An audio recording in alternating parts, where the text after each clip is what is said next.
The stars looked cold through the viewing window. Captain Tay-Ho had spent 3 months in space, but he never got tired of watching them. His ship, the Indomitable, was the best vessel humanity had ever built. It carried weapons that could destroy asteroids and shields that could survive solar radiation. Tay-Ho felt proud every time he walked through its corridors. Today, that pride felt hollow.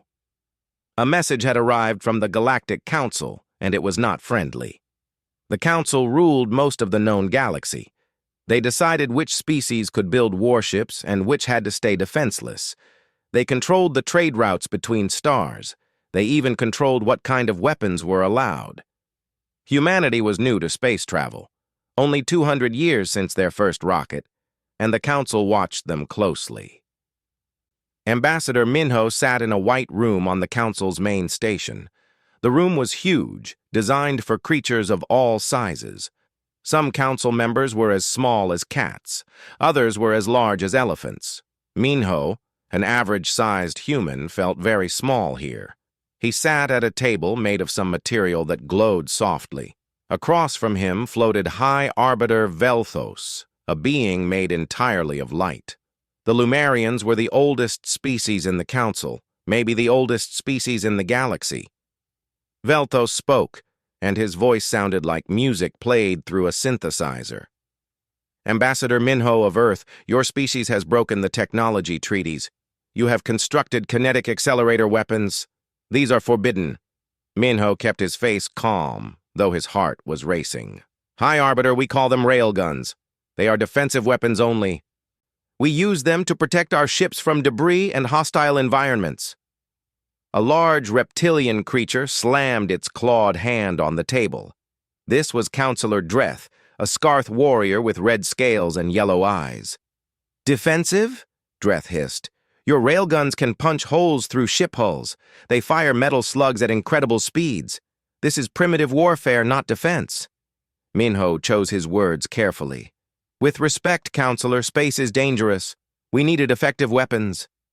Velthos's light pulsed brighter, a sign of anger. The Council maintains order in the galaxy. We regulate weapons technology to prevent wars. All civilized species use energy-based weapons. Plasma cannons, particle beams, laser arrays. These can be controlled, limited, monitored. But your kinetic weapons are too simple. Any species with basic metallurgy can build them.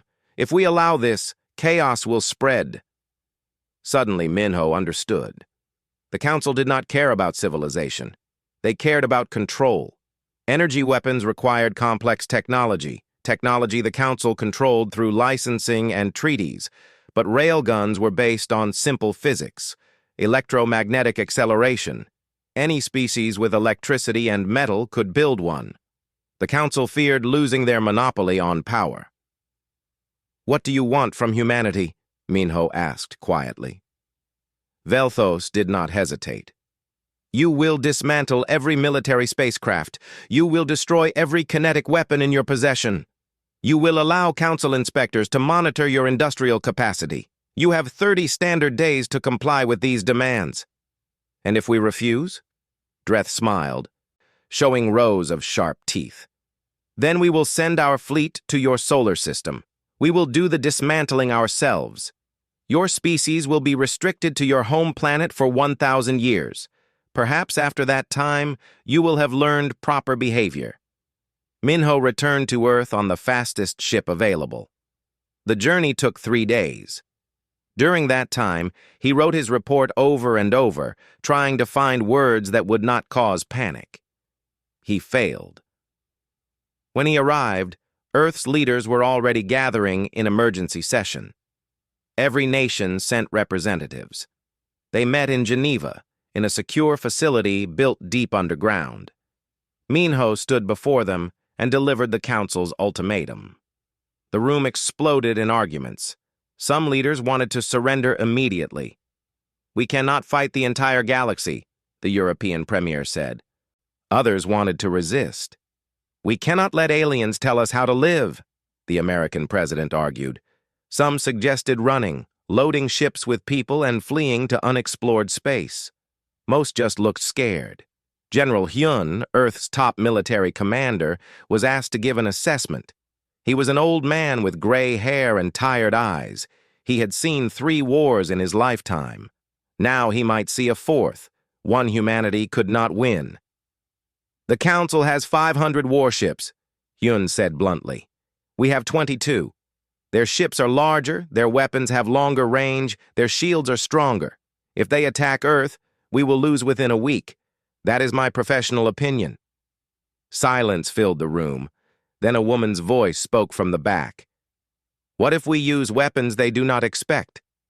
Dr. Hana walked to the front of the room. She was young, only 35, but she was humanity's leading weapons scientist. She had designed the railgun systems that caused this whole crisis. Some people in the room looked at her with anger, blaming her for bringing war to Earth. "The Council thinks we are primitive," Hana said. "They think our railguns are the best we can do. But what if we have been working on something they cannot imagine? Something that will change everything?" "Explain," the president demanded. Hana took a deep breath. "Teleportation. Moving objects instantly from one place to another by folding space. We have been testing it in secret for 2 years. It works on small scales. I believe we can make it work with ships." The room erupted again. People shouted that it was impossible. The Council had searched for teleportation technology for thousands of years and never succeeded. How could humans do it in 2 years? Hana raised her voice. "They failed because they tried to make it safe and perfect. We did not worry about safety. We just wanted to see if it could work. The answer is yes. It is dangerous. It is unstable. People might die. But it works." Minho looked at her closely. "How long would you need to weaponize it?" "Give me 3 weeks and Captain Taeho's best crews. If the Council comes, we will surprise them." The leaders voted. It was close, but they decided to try Hana's plan. They would not surrender. They would fight with everything they had, even experimental technology that might kill their own people. Far above Earth, sensors detected the Council fleet entering the solar system. 50 massive warships took position near Jupiter. They sent a message that was broadcast to every screen on Earth. Velthos's face appeared, stern and unforgiving. "People of Earth, your 30 days begin now. Dismantle your weapons and submit to Council authority or face the consequences. We will be watching." Taeho stood on the bridge of the Indomitable and watched those 50 ships on his sensors. His crew looked at him, waiting for orders. They all knew this was impossible. They all knew they might die, but not one of them suggested surrender. Hana's voice came through his communicator. "Captain, get your people ready. We are going to teach the Council what humans can do when they get angry." Taeho smiled for the first time in days. "I look forward to it, Doctor. Let us show them what primitive really means." Commander Yuna checked her station's defense systems for the 10th time that hour. Everything was ready, but she still felt nervous. Europa Station orbited one of Jupiter's moons, far from Earth but close to the Council fleet. Her station had 300 crew members and 12 weapons platforms. The Council had 50 warships, each one larger than her entire station. Her communications officer spoke up. "Commander, the Council is hailing us." "Put it on screen," Yuna ordered. Counselor Dreth's reptilian face appeared, looking smug and confident.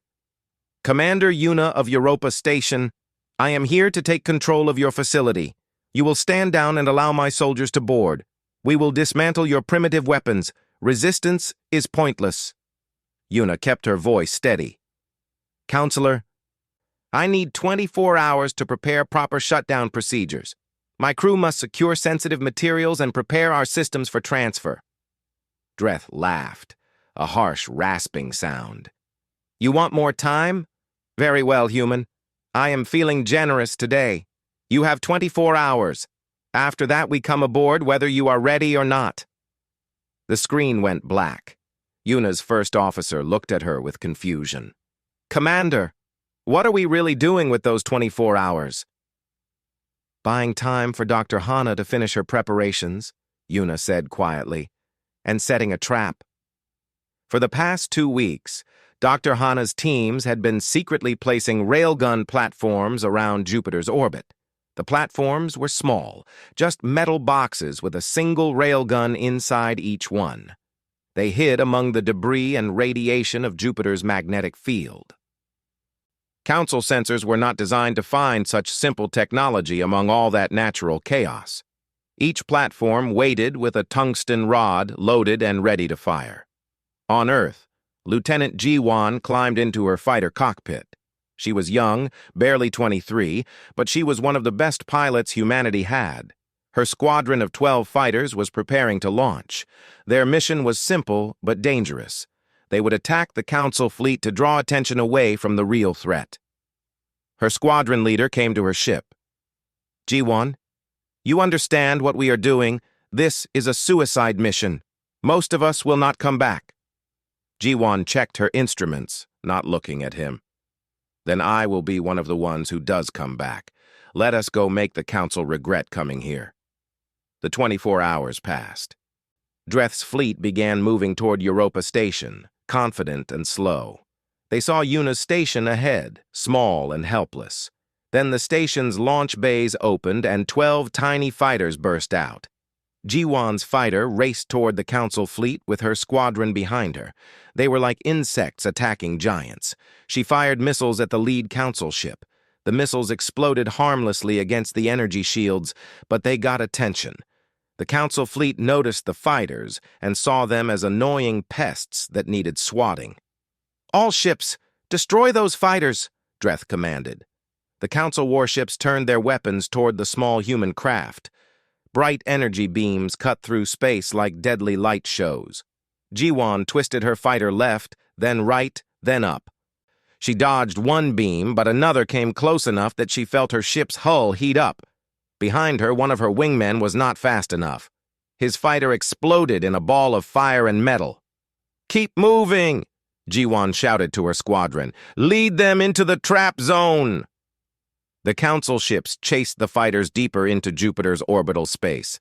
They were so focused on destroying the annoying humans that they did not notice the danger around them. They did not see the hidden platforms. They did not realize they were being herded like animals. Commander Yuna watched everything on her screens. The Council fleet was exactly where they needed to be. She opened a channel to the moon. "Dr. Hana, they are in position." On the moon, in a control room filled with computers and nervous scientists, Dr. Hana looked at her screens. She saw the Council fleet bunched together, chasing fighters, completely unprepared. She felt sick about what she was about to do, but she did it anyway. She pressed the activation button. All around Jupiter, dozens of hidden railgun platforms came online. Their electromagnetic coils charged in seconds. The tungsten rods, each weighing several tons, waited in their barrels. Then the platforms fired all at once. The rods shot forward at 3% of light speed. That was slow compared to energy weapons, but it did not matter. Energy weapons could be deflected by shields. Solid metal rods moving at incredible speed could not be stopped, not by shields designed only for energy defense. The first rod hit a Council cruiser directly in its center. The ship's shield flickered blue for a moment, trying to deflect the impact. Then the shield failed. The rod punched through the hull like a bullet through paper. The ship's reactor ruptured. The cruiser exploded from the inside, torn apart by its own power core. More rods followed. They hit ship after ship with perfect accuracy. Dr. Hana's computers had calculated every trajectory, accounting for movement and distance. 12 Council ships died in the first 30 seconds. Their crews barely had time to understand what was happening before they were dead. Dreth watched in horror as his fleet burned around him. "How are they doing this? Our shields should stop everything!" His tactical officer's voice shook with fear. "Sir, these are not energy weapons. They are solid projectiles moving at extreme velocity. Our shields cannot stop physical objects at these speeds." "Then evade! Move! Return fire!" But it was too late. The Council ships were too close together. They had formed up for a show of force, not for actual combat. Now that formation became a death trap. The railgun platforms fired again and again. Each shot was precisely aimed. Each shot destroyed or crippled a council vessel. Then Captain Tae-ho arrived with the Indomitable and 3 other Earth warships. They had been waiting just outside sensor range. Now they jumped in and joined the battle. Their railguns added to the destruction. Tae-ho targeted Dreth's flagship specifically. "Fire main gun," Tae-ho ordered. The Indomitable's primary railgun, a massive weapon running the full length of the ship, charged and fired. The tungsten rod flew straight and true. It hit Dreth's flagship in the command section. The shield held for 3 seconds, then collapsed. The rod continued through the ship, punching a hole 3 meters wide from front to back. Dreth had just enough time to realize he had been beaten by primitives with metal slugs. Then his ship broke into pieces, and he died in the cold vacuum of space. The remaining council ships scattered in panic. Some tried to fight back, but their weapons could not target the small hidden platforms effectively. Others tried to run. Yuna let most of them go. She was not trying to commit genocide. She was trying to send a message. When the battle ended, 31 council ships were destroyed. 19 escaped, damaged, and fleeing. Jiwon brought her fighter back to Europa Station. Only 5 fighters from her squadron survived, but they had accomplished their mission. She climbed out of her cockpit, her hands shaking from adrenaline. On Earth, people celebrated in the streets. They had defeated the mighty council, but Tae-ho did not celebrate. He looked at the debris field where thousands of council soldiers had died. He had not wanted this war. He had just wanted to protect his home. Dr. Hana appeared on his screen looking exhausted. "Captain, we are receiving intelligence from council space. High Arbiter Velthos is calling for full mobilization. They are gathering their entire fleet. Over 300 ships. They are coming for Earth." Tae-ho nodded slowly. They had won 1 battle. Now the real war was coming. "How long do we have?" 3 weeks, maybe less." "Then make your teleporter work, Doctor, because railguns will not be enough this time." The research complex on the far side of the moon looked ordinary from outside. Inside, Dr. Hana and her team were trying to break the laws of physics. Dr. Sora stood in front of a machine that hummed with dangerous amounts of power. She was a quantum physicist, younger than Hana, but just as brilliant. Right now, she looked worried. "The math says this should work," Sora said, checking her calculations again. "But the energy we need is insane. To fold space around something as big as a ship, we need power equivalent to a nuclear reactor. And even if we generate that much power, the fold might collapse while the ship is inside it." Hana rubbed her tired eyes. She had not slept properly in 3 days. "We do not need the fold to be stable for long. Just long enough to move the ship from point A to point B. If it collapses after that, it does not matter. If it collapses during the jump, the ship gets ripped apart at the atomic level," Sora reminded her. "Everyone inside dies instantly." "I know the risks," Hana said quietly. She knew them very well. She had nightmares about ships appearing in pieces, scattered across light years of space. General Hyun entered the laboratory. He walked with the confidence of a man who had commanded armies, but his face showed doubt. "Dr. Hana, I need a straight answer. Will this teleportation system work? The Council fleet will be here in 15 days. I need to know whether to evacuate Earth's cities or prepare for battle." "It will work," Hana said, trying to sound more confident than she felt. "You do not sound certain." "Science is never certain until you test it," Hana admitted. "We have successfully teleported objects up to 50 kilograms. The mathematics are correct. In theory, it should scale up to ships. But theory and practice are different things." A young soldier stepped forward from where he had been standing quietly. His name was Private Dae-ho. He looked barely old enough to be in the military. "General, sir, I volunteer for a test. Use me instead of objects. If a human can survive teleportation, then you know it is safe for ship crews." "Absolutely not," Hyun said immediately. "I will not risk a soldier's life on an experiment." "With respect, sir, you are risking everyone's life," Daeho said. "The whole planet. Let me do this. Let me be useful." Hana looked at the young man and saw something in his eyes that reminded her why she was fighting. He was brave, maybe foolishly brave, but he believed they could win. "General, he is right. We need to know if humans can survive the jump. All our planning means nothing if our crews die during teleportation." Hyun was silent for a long time. Finally, he nodded. "Proceed. But if anything goes wrong, Doctor, this project ends and we evacuate." They prepared Daeho for the test. Medical sensors were attached to his body to monitor everything. He stood in a metal circle on the floor. 100 meters away, through solid rock, was another identical circle. That was his destination.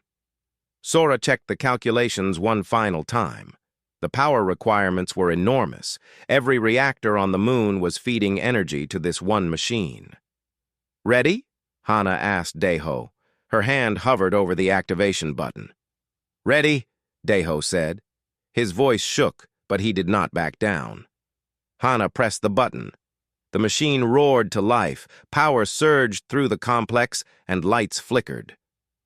The air around Daeho began to shimmer like heat waves. Then space itself seemed to bend. Reality twisted. Daeho was there. Then he was not. Then he was in the other circle, 100 meters away through solid rock. He collapsed immediately, gasping and shaking. Medical teams rushed to him. "I am okay," he managed to say between gasps. "It hurt. It felt like my whole body was being pulled in different directions. But I am okay." The doctors ran their scans. Every cell was intact. Every organ was functioning. Private Daeho had survived the first human teleportation. The room erupted in cheers. Some people cried. Hana felt tears running down her face. It had worked. It had actually worked. Over the next 10 days, they scaled up rapidly. First, they teleported a fighter craft. It appeared at the destination point intact and functional.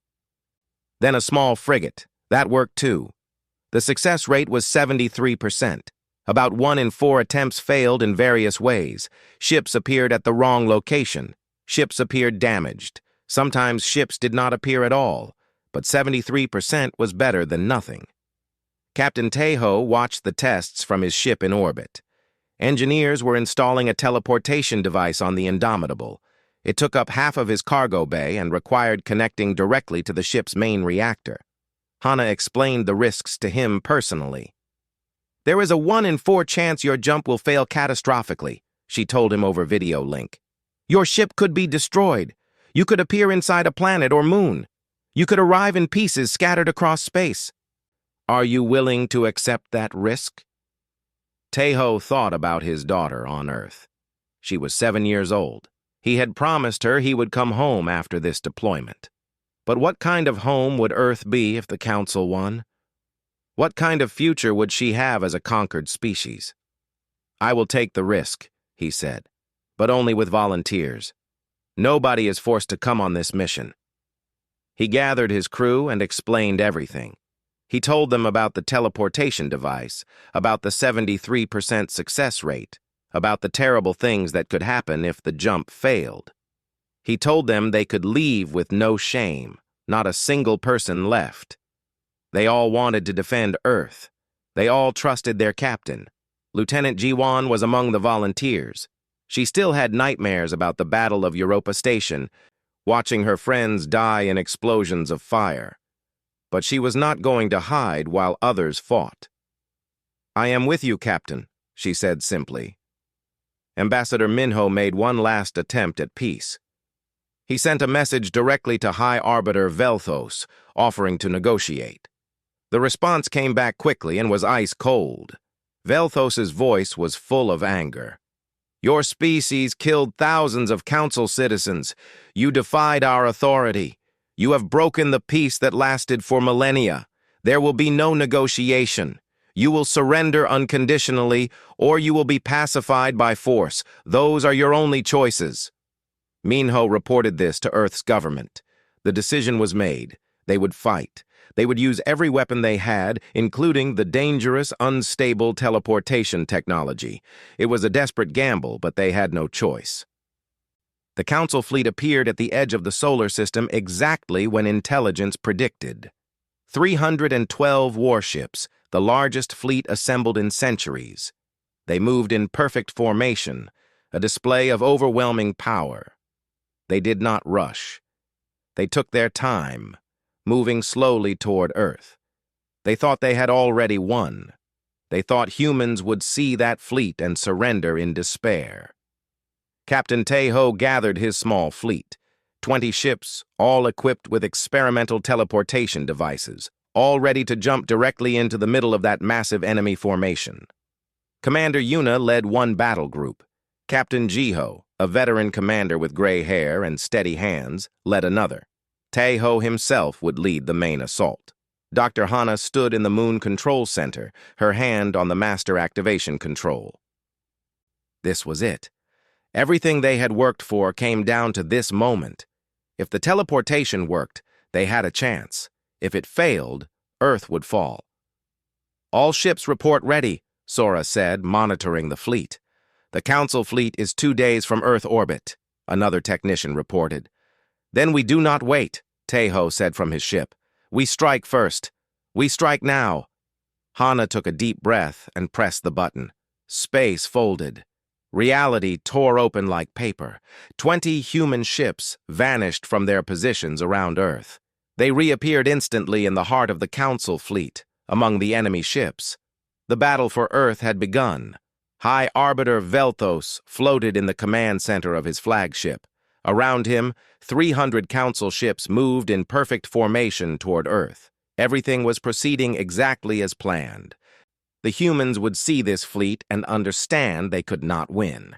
They would surrender or they would die. Either way, order would be restored. A sensor officer spoke up. Sir, detecting unusual energy readings. From the human fleet? Velthos asked calmly. No, sir. The readings are... I do not understand. Space itself is distorting. Then the impossible happened. Human ships appeared in the middle of the Council formation, not approaching from a distance, not jumping in from outside. They simply appeared, materializing out of nothing. One moment the space was empty. The next moment it was filled with human warships. Velthos stared in disbelief. How is this possible? Captain Tae-ho felt his stomach lurch as the Indomitable completed its jump. Half his crew was vomiting from the disorientation. Alarms were blaring. His engineering officer reported that 3 power conduits had burned out from the jump stress, but they had made it. They were inside the Council fleet, exactly where they needed to be.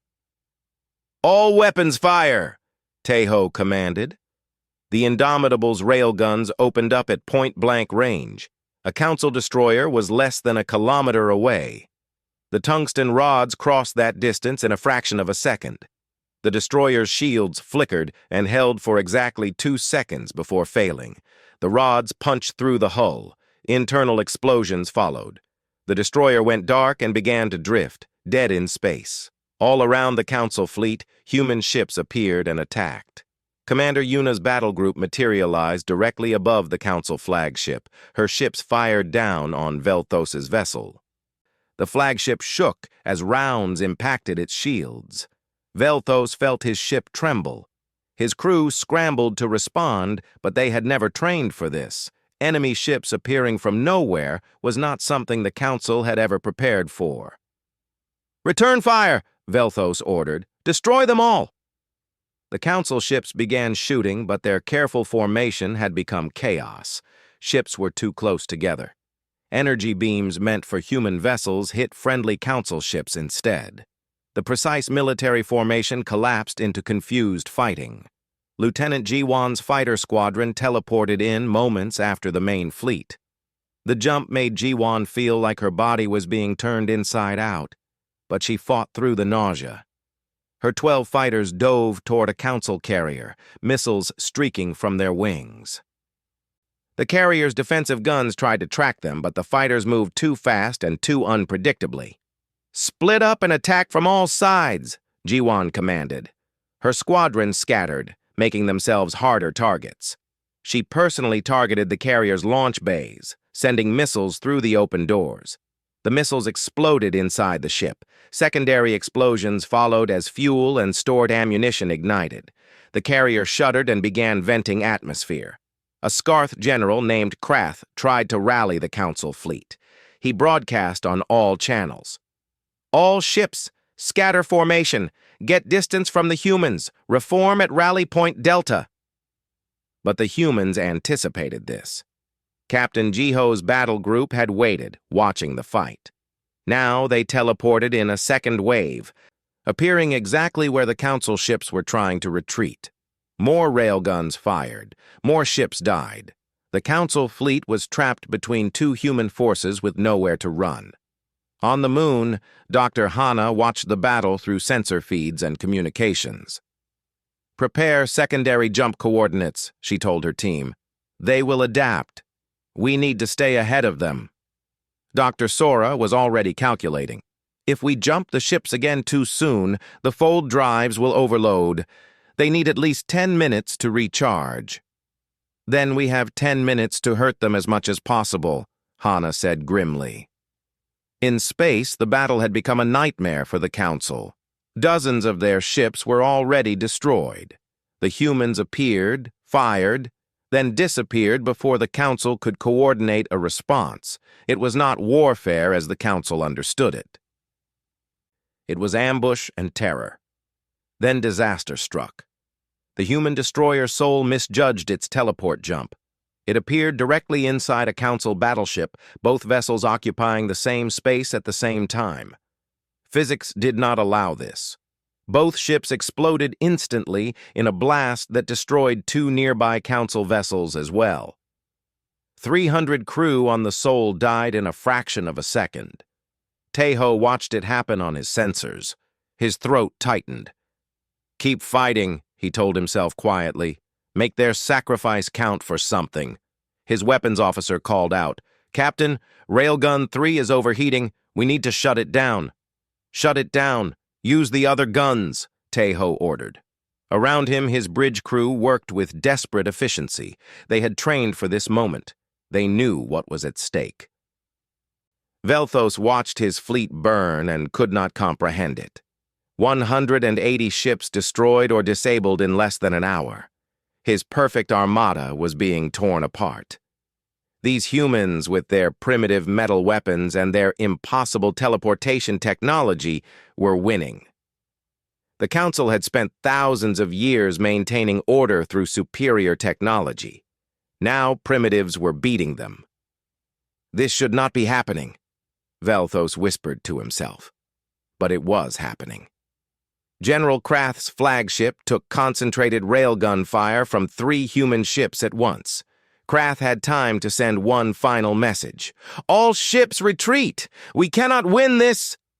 Then his ship exploded and the transmission ended. The Council fleet broke.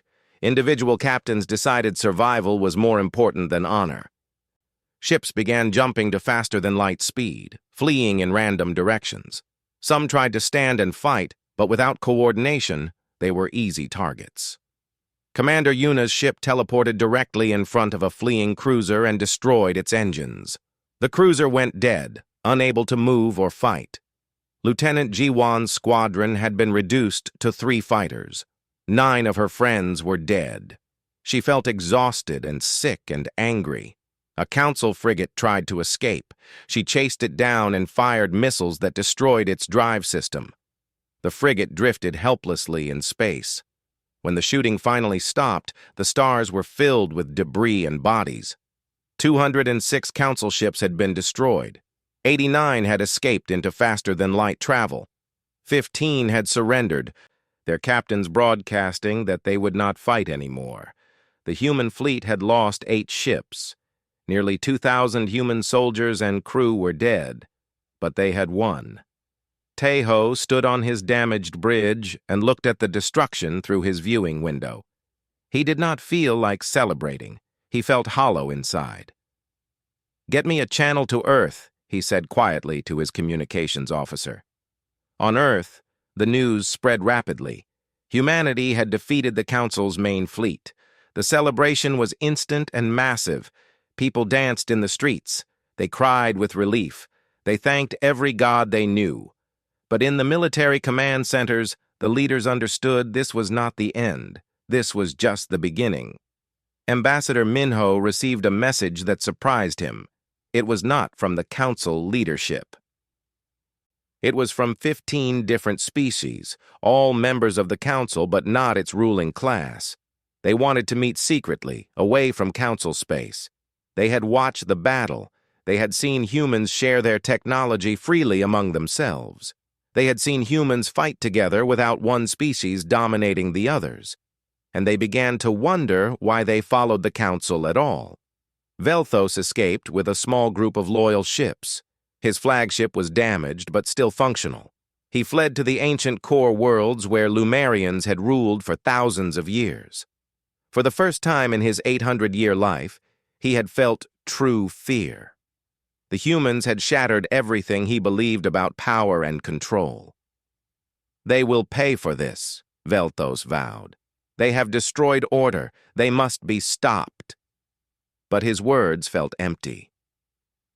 His followers were few, and across the galaxy other species were starting to whisper. If humans could defeat the Council, maybe they could too. The seeds of rebellion had been planted. The Council's dominion had begun to crack. 3 months passed after the Great Battle. In that time, everything changed. An old abandoned space station on the edge of known space became the meeting place for 47 different species. They came in secret, knowing the Council would call this treason. They came because they had seen what humans did, and they wanted to know if freedom was really possible. Ambassador Minho stood before the assembled delegates with Delegate Bora beside him. Bora was a civilian representative from Earth's government, skilled at negotiation and diplomacy. She had spent weeks preparing for this moment, knowing it could reshape the galaxy or end in disaster. "Thank you all for coming," Minho said. Translation devices converted his words into dozens of languages. "We know the risk you take by being here. The Council will not forgive this meeting." A delegate from the Ithian species stood. The Ithians looked like large insects with beautiful wings and many eyes. "We take this risk because we must," the Ithian said with a buzzing voice. "For generations, the Council told us which technologies we could develop. They said it was for our protection. But we have seen what you humans accomplished without Council restrictions. We want to know if we can be free too." Another delegate spoke, this one from the Vorin, a species of water-dwelling beings in special environment suits. "The Council said teleportation was impossible." "You made it possible. What else have they lied about?" Dr. Hana stepped forward. She looked different than 3 months ago. The guilt still showed in her eyes, but she carried herself with new purpose. "They have lied about almost everything," she said simply. "Teleportation is not impossible. It was just too dangerous for the Council's cautious approach. They tried to make it perfectly safe. We made it work first and worried about safety second. That is the difference." She activated a holographic display showing the teleportation technology in detail. "This is how our system works. These are the calculations, the designs, the risks. I am showing you everything. I am giving this technology to you freely." The room erupted in shocked whispers. A Scarth delegate who secretly opposed his government's loyalty to the Council stood in surprise. "You would share your greatest weapon. Why would you do this?" "Because keeping secrets is how the Council maintained control," Hana replied. "If we keep our technology secret, we become what we fought against. We want something different. We want a galaxy where knowledge is shared freely, where species help each other advance instead of holding each other back."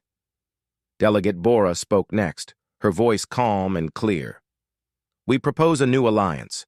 We call it the Free Worlds Coalition. Any species can join. The only requirements are simple. No suppression of technology. Mutual defense if any member is attacked. Open sharing of scientific knowledge. We do not want to rule anyone. We want to build something better together. Captain Tae-ho watched from a side room.